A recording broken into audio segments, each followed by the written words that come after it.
sounds. I absolutely love that, whether it's combined with just, talking, tapping sounds, things like that. But yeah, I figured I'll have one of the hard candies, maybe make some tapping sounds and put the bag and then the wrapper of the candy and do a little bit of a whisper ramble. Maybe just talk about some of the ideas I have for the channel. Maybe get into some stuff that's going on in my life, whatever. Just kind of see where it goes. Also, I've been thinking about getting a new setup with a more overhead view for the camera.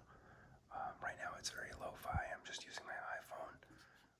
I probably will continue doing that, unless it really seems like we're getting some traction on the channel. And I already have been getting a lot of likes, and I've gotten some subscribers, which is amazing. So I appreciate you guys so much. Truly didn't think I'd get a few subscribers, so at least this quickly. I think it's, I'm 6-7 videos in, so thank you guys so much. Really appreciate you. But yeah, I think this bag is gonna make some great sounds too. So why don't we get into it? Let me tear this. I'm gonna try to get it a little bit away from the camera so it doesn't make too much of a noise. Maybe I can do it without making too much noise.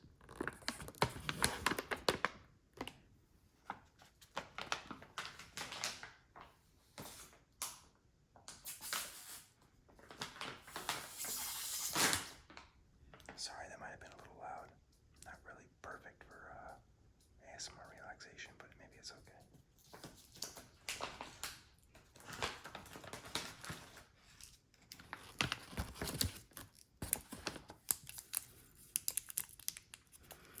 I did get the sugar-free version. Try to keep it somewhat healthy, even though I don't know that the alternative with whatever they use for a sweetener is going to be that much healthier than just actually having sugar, but it's okay.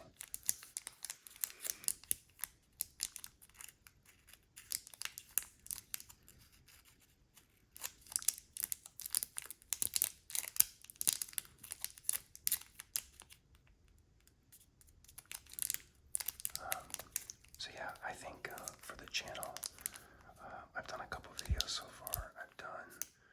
I started off with a couple tapping videos. More recently, I've been doing some eating videos, and I did a little Myrtle the other day. I think as the channel continues to grow and we do more videos, I think I'd like to have kind of a couple different series going, so excuse me.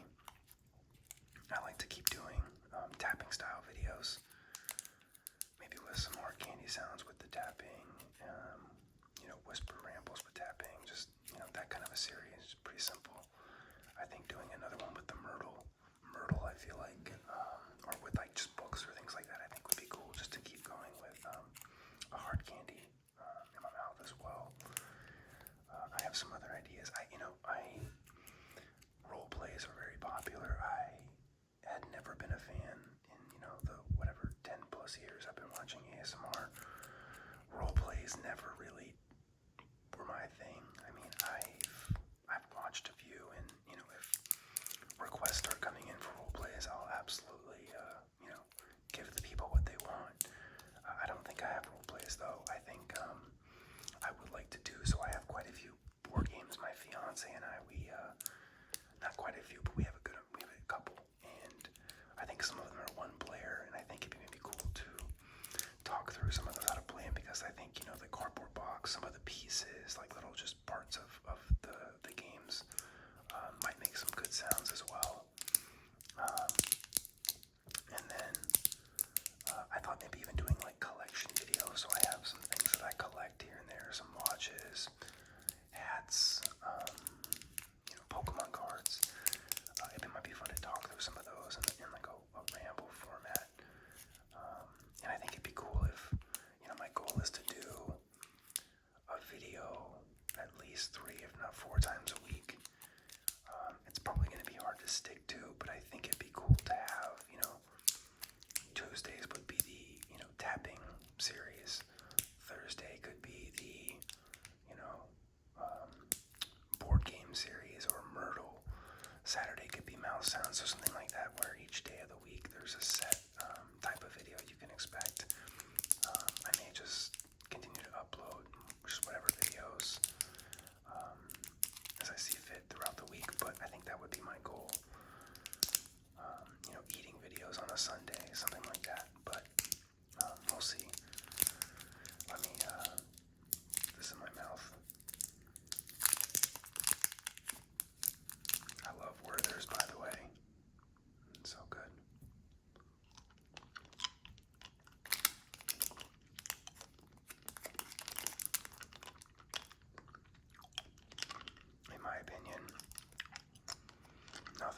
mouth sounds for ASMR with hard candy.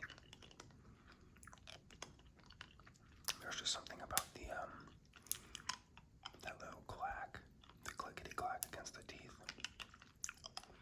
the sucking sounds. Just perfect. But anyway, yeah, let me know what you guys think in terms of videos you'd like to see. What triggers seem to work well. What you'd like to see more of, less of. Very open to reading your guys' comments and just going with whatever you guys love the best. I said earlier too, a lot of this is very lo-fi, right? I think a lot of channels start off very lo-fi. Also, you might hear my dog in the background right now. I think I might have to work on getting her out of these videos because I don't know if those sounds are appealing to you all, but let me know. But what I was saying was, I would like to invest maybe in some kind of, camera, maybe a microphone, maybe buy a program to do editing, take out the sound, like my dog in the background snoring, whatever it might be. I think that's if the channel continues to grow. Most channels, like I was saying, I think they all kind of start off very low-key, lo-fi, low investment. And then once they start to maybe gain some traction, which I already have, which is amazing, thank you all, I might start investing more. Like I said, I was already considering getting a better stand, a point of view kind of overhead stand for my iPhone right now. It's just on a little tripod. But it'd be great to get that downward view, especially for things like Myrtle, or if we do like, whispered reading, board games, that kind of a thing, collection videos.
like 80% of the guest list when it's a local wedding and people are nearby. They say for destination weddings,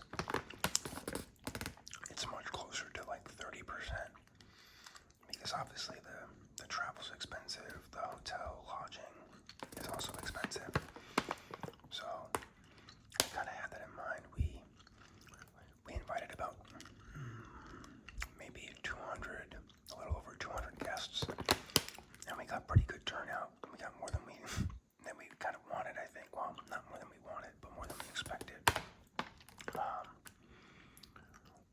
I actually don't know if I would say more than expected. I think we were hoping we would get 100, but I don't think we thought that was super realistic given it was a destination wedding. But we ended up with, I think, currently 80 people, and I think there's a couple people we've kind of asked everyone to have already booked, but there's a few friends and family that think they might still come. So it's getting kind of close to the wire. We gotta have the final head count in pretty soon. But yeah, 80 is pretty good. Don't check me on the math. I mean, but that's close to maybe what, 43% or something, 45% of the guest list. So about 15% higher than what they tell you to expect for a destination wedding.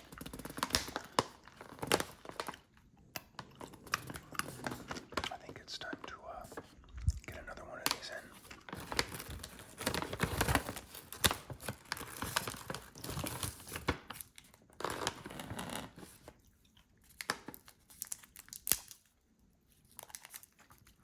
I bought these Werthers just for the video, and I forgot how much I love these. This could be a problem. Might be my new addiction. You guys might have Werther's videos from here on out. Every video is going to be with Werther's in my mouth. Oh, this one's kind of split in half. Wow. That might add some kind of extra effect. Let's see.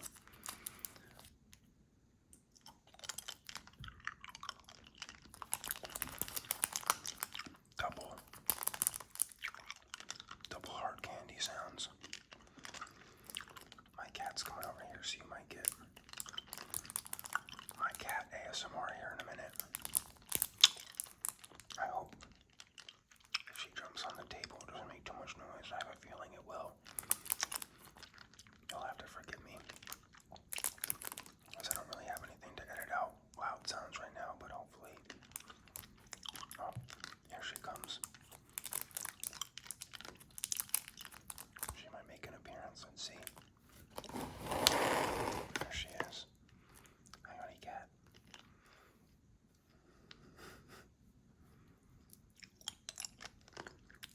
Maybe you can get some purring if she gets close enough. I don't know.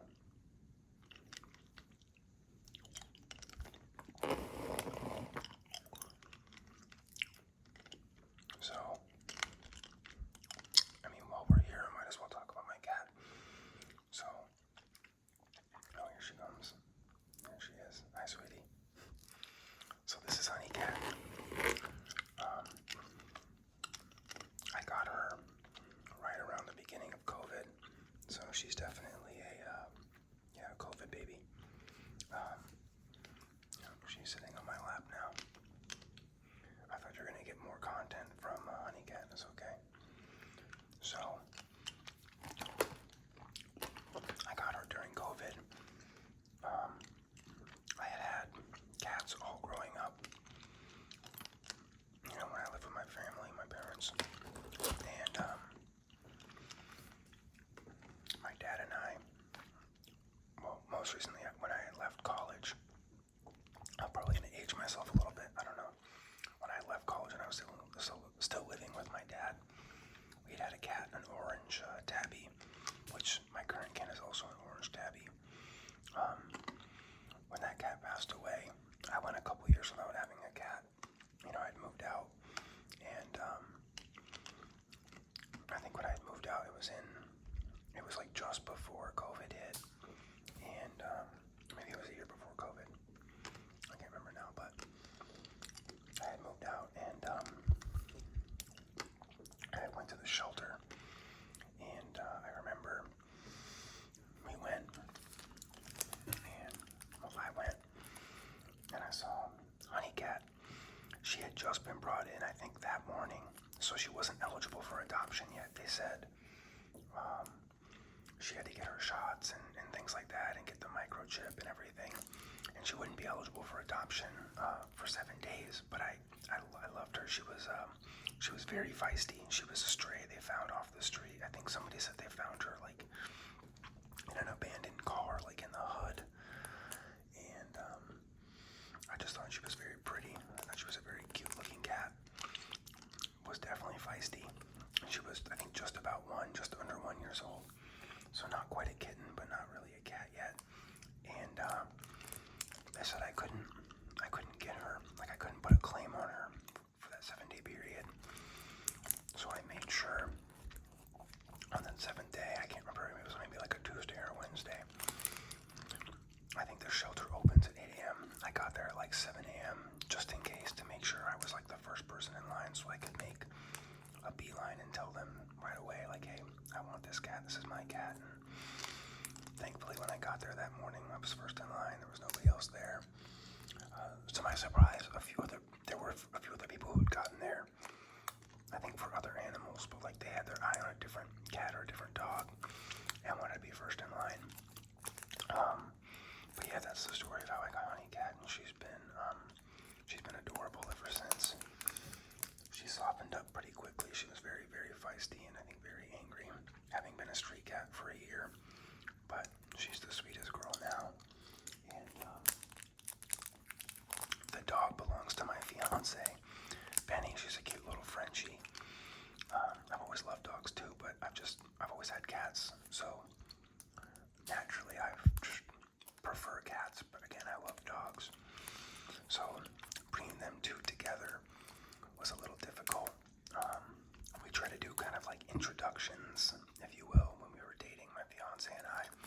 She would bring the dog over, but my cat wasn't really having it, was very scared, maybe a little aggressive, like, kind of wanted to scratch. She never really uses her claws, though. It's more like playful, kind of batting. But when we moved in together, the way we were able to kind of get them used to each other, and again, they don't cuddle, like they're not gonna walk up next to each other, but they're definitely friendly now. They tolerate each other. But the way we did it was when we moved in and got our first apartment together, we got this like child's gate, and we segmented half the house. So the dog was on one side and the cat was on the other.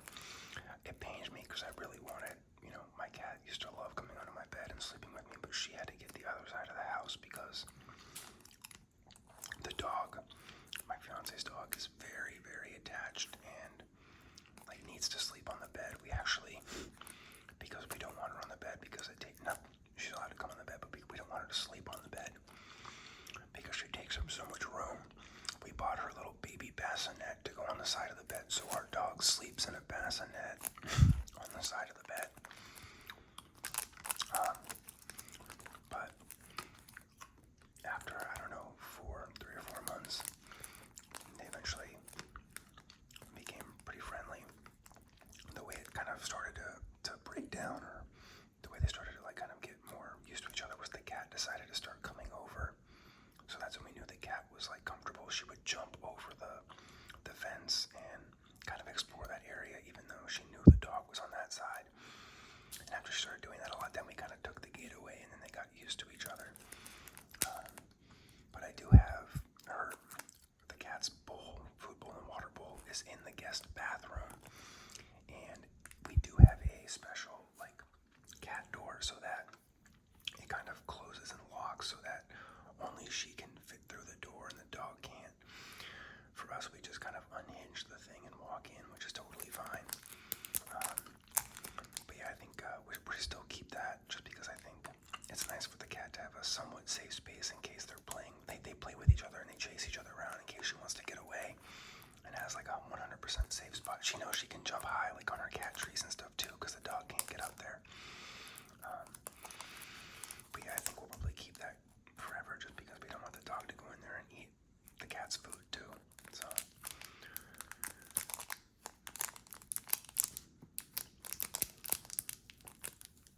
maybe one more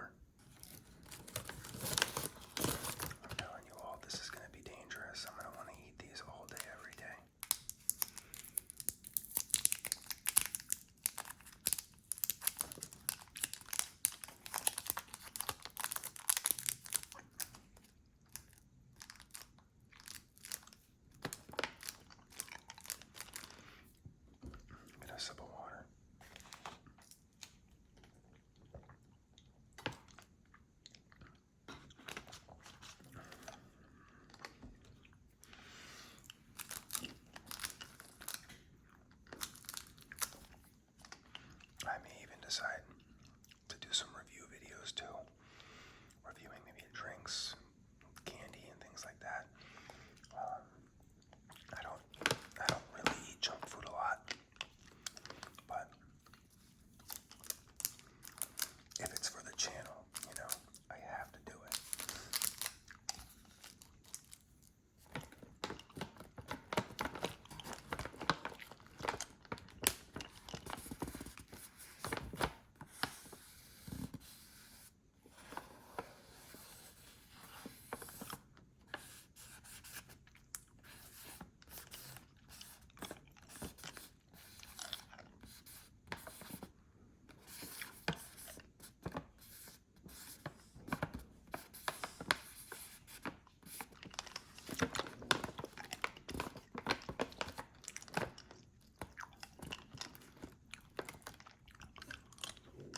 I hope you guys are enjoying the hard candy sounds as much as I am.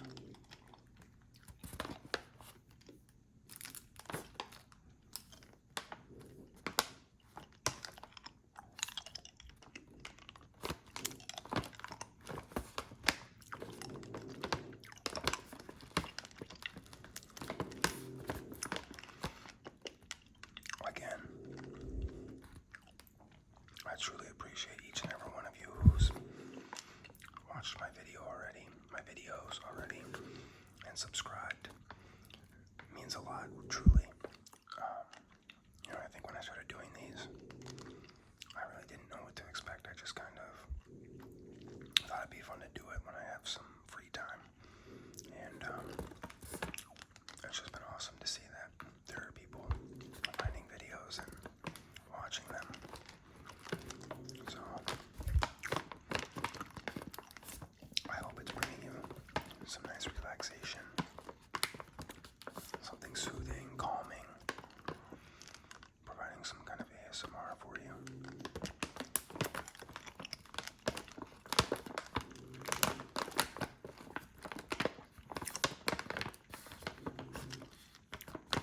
I'll probably start to experiment with longer videos too.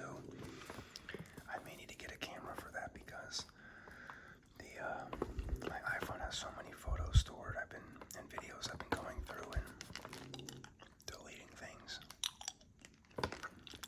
just to try to make room for these videos. But it might be time soon to get something separate for these ASMR videos.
Guys, I think that's going to be it for today's video.